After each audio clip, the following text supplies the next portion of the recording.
I've tested pretty much every major note-taking app available on iPad over the past year. Some cost nothing, some cost way too much. But there's one that actually makes genuine sense, and it's probably not what you think.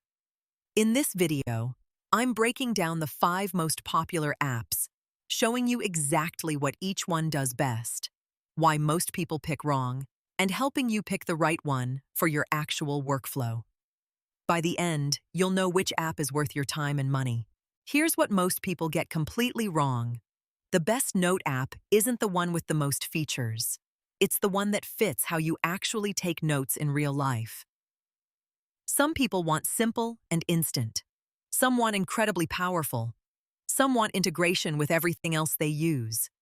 And honestly, there's no one-size-fits-all answer. That's why I tested 5 major apps across a full month of actual work. Writing, sketching, research, organizing. So you don't waste time switching systems later. Let's start with Apple Notes. It's completely free, syncs seamlessly across all your devices, and if you're already in the Apple ecosystem, it just works. But here's the catch. It's deliberately simple. No advanced tagging.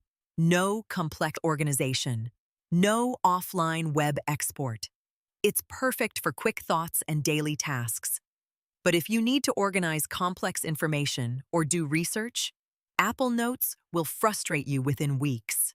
It works for grocery lists, not for serious note-taking.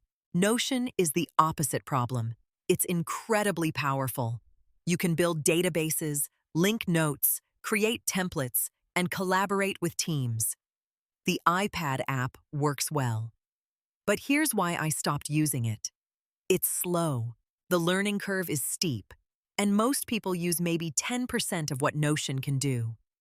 You're paying monthly for power you don't need, and setup takes hours. For simple note-taking, Notion is overkill. It'll just slow you down. GoodNotes is different. It's built specifically for handwriting on iPad. If you have an Apple Pencil and you write more than you type, GoodNotes is phenomenal. Handwriting recognition is solid. Organization feels natural, and the writing experience is right. But here's the limitation. It's handwriting focused. If you keyboard your notes, you're paying $20 for features you won't use. Excellent for students and designers. But for keyboard note-takers, you're paying extra for nothing. OneNote is Microsoft's answer. It's free, syncs to OneDrive, works everywhere. Sounds perfect. The problem? It feels abandoned by Microsoft. The iPad app is sluggish. Updates are infrequent. The interface feels like 2015. It technically works. You can take notes, they save. But it doesn't feel built for iPad. It's a web app forced onto a tablet and then forgotten about. Skip this one unless your company forces you to use it. After testing all of these, Obsidian wins. Not because it's perfect, but because it's the best balance of real power and actual simplicity. It's Markdown-based, so your notes are plain text. That matters. It's fast. Works completely offline. Syncing is optional and encrypted. You control your data. On iPad, the mobile app is solid. It's $50 one time. No subscription. If you take notes seriously, it pays for itself in the first month. Plus, your notes are completely portable. You truly own them. But let's be honest about what Obsidian isn't. It's not as visually polished as Notion. It doesn't have handwriting recognition.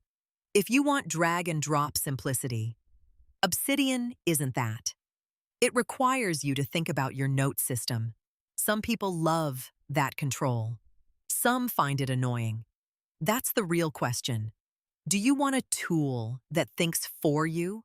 Or do you want a tool that empowers your thinking?